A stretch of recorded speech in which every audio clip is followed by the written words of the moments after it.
আমি খুবই ক্ষুব্ধ। গতকাল দেখেছি রাত ৮টায় শো একটা চলেছে, সেটা পুরো ফুলফিল চললো, মাত্র ২ মিনিটের ভিতরে টিকিট কিন্তু সোল্ড আউট হয়ে গেছে। আমরা বিভিন্ন গণমাধ্যমেও দেখেছি। তারপরে আজকে আসলাম আমরা, অনেকগুলো লোক আসছি যারা আমরা মুভি দেখি সাকিবের স্টার সিনেপ্লেক্সে।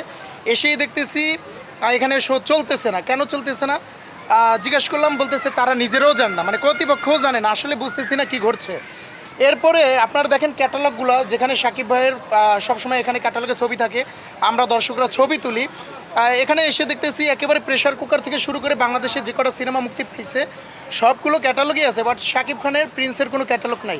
এই বিষয়টা আসলে খুবই দুঃখজনক। আমরা এর তীব্র নিন্দা জানাই।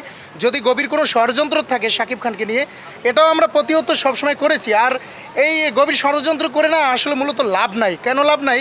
সাকিব ভাই এগুলোকে আই ডোন্ট কেয়ার করেই না, কোনো সময় কেয়ার করে না, আমরাও করি না। কারণ তাকে কোনো সময় আপনারা হটাইতে পারেন নাই, পারবেনও না। কেন এগুলো নোংরামি করতেছেন? এর তীব্র নিন্দা জানাই আসলে।